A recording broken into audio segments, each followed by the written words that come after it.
킬러를 소재로 하기 때문에 사실 액션에 대해서 지금 기대감이 굉장히 높습니다. 그리고 사실 변성현 감독님의 전작에서도 굉장히 스타일리시한 액션을 볼 수 있었는데 이번에 길복수는 어떤지 궁금해요. 연출하면서 가장 공들이고 중요하게 생각한 부분은 어떤 부분일까요?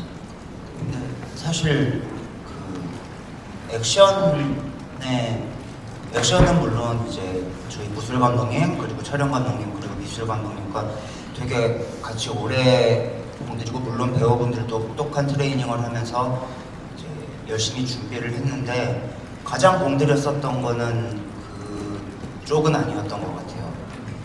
그 배우들의 그 캐릭터, 뭐 복순이에게는 성장영화일 수 있고 그 민규에게는 멜로영화고 시아 양 같은 경우에는 어떤 교육영화, 근데 반대로 딸이 엄마를 교육시키는 영화라고 생각하는데 그것보다 그런 캐릭터들과 배우들한테 더 신경을 더 많이 썼고요.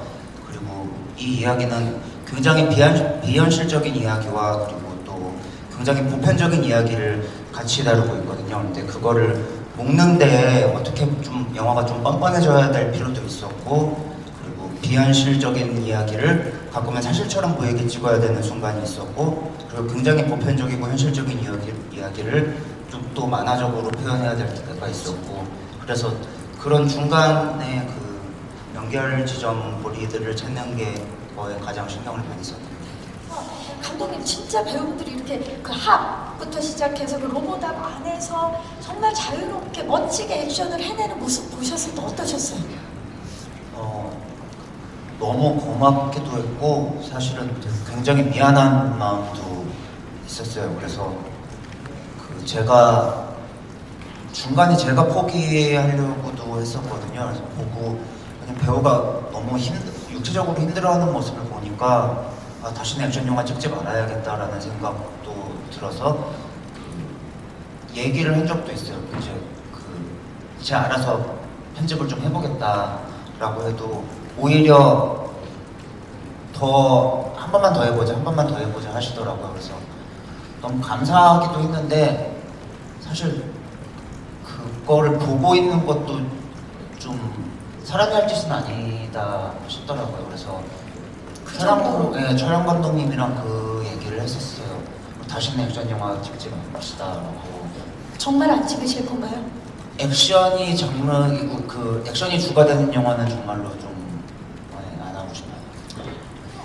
본격적인 이야기에 앞서서 감독님 길복수는 어떤 작품인지 소개 좀 해주세요.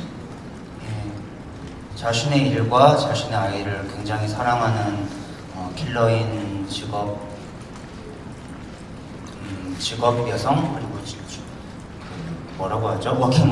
워킹맘이 그 재계약을 앞둔 시점에서 그리고 또 딸과의 사이가 점점 멀어지면서 고민하다가 여러 킬러들과 자신의 회사와 얽히게 되는 이야기를 그리고 있습니다. 사실 그 사람을 죽이는 킬러가 또 아이를 키우는 엄마들 설정 자체가 굉장히 신선한데 길복순이라는 캐릭터와 이야기 자체가 배우 전도연 씨로부터 시작됐다는 얘기가 있는데 감독님 이 얘기 좀 부탁드려도 될까요?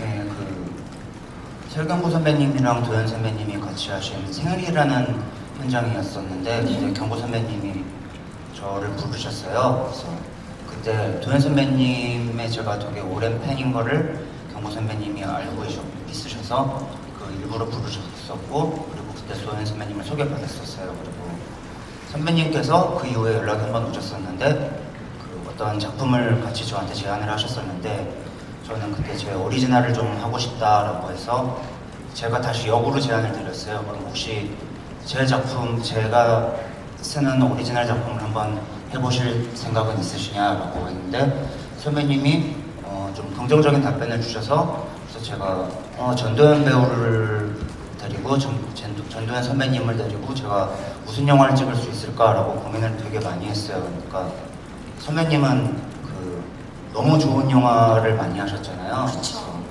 근데 거의 대부분이 무거운 드라마였고 그리고 너무 좋은 작품들이 많아서 좀 부담이 됐어요. 정면 승부하기에는. 그래서 좀 돌아가자. 측면 승부를 해보자라고 해가지고 좀 장르 영화를 선택했고, 그리고 도현 선배님 필모에 그 액션 영화가 크게 없더라고요. 그래서 뭐 장르를 액션으로 정하고 장르부터 정하고 시나리오를 썼던 것 같아요. 아니, 시나리오는 한참만 했었어요. 그냥 액션 영화를 하나 해봐야겠다라고 생각을 하고 하는데, 이제 선배님과 만나면서 좀 아이디어를 얻으려고 몇 번 이제 선배님과 대화를 좀 나눠봤는데, 그 엄마 전도연과 배우 전도연의 간극이 굉장히 크더라고요. 그래서 사람을 키우는 직업과 그리고 사람을 죽이는 직업, 그러니까 배우를 킬러로 치환하면은 되게 모순적이고 아이러니한 상황이 나오겠다 해가지고 이제 시작을 하게 되었습니다. 자, 감독님, 전체적인 세팅이 굉장히 특이해요. 특히 이제 용어들이 청부 살인업을 전문적으로 하는 회사를 이벤트 회사라고 칭하고요. 그리고 하나의 프로젝트를 작품이라고 부르고 슛 들어간다라고 말하는 부분, 이런 설정들이 다 굉장히 독특한데 어떻게 구상하게 되셨나요? 예, 일단 그 킬러 회사라는 것 자체가 존 윅이라는 영화가 나오면서부터 좀 많은 영화들에서 그 아이디어를 빌려오고 차용하고 있기 때문에 그 지점에서 새로울 건 없었고요. 그래서 좀 다른 소스를 좀 가미해보면 어떨까 싶어서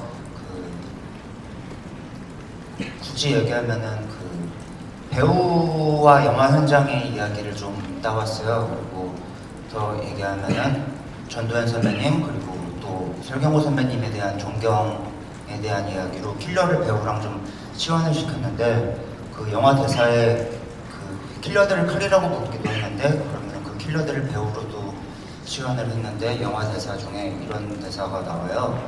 그 이솜 씨가 그 오빠인 차민규와 하는 대사인데, 그 오래된 칼들은 날도 무뎌지고 그리고 이제 쓸모가 서서히 없어진다라는 걸 이제 복순이에 빗대서 이야기를 하는데, 민규가 그런 대답을 하거든요. 그래서 그런 그 무딘 칼이 더 아프다라고 하는데, 그 대사는 사실 그 제가 너무나 존경하는 그 전도연 설경구 선배님에 대한 제 환사를 쓴 거예요. 그래서 되게 근데 너무 유치하지 않고 티나지 않게 녹여보자라고 했는데 정말 티가 안 나가지고 이런 자리에서 좀 꼭 밝혀야겠다 싶다. 감독님 얘기 정말 끝까지 들어봐야 되겠네요. 네. 근데 지금 티가 많이 난다라는 말씀을 드리고 싶고요. 고맙습니다. 네. 손도 흔들어 주시고요. 네. 반갑습니다. 이제 등장하셨을 때 타셨던 엘리베이터를 타주시기 바랍니다.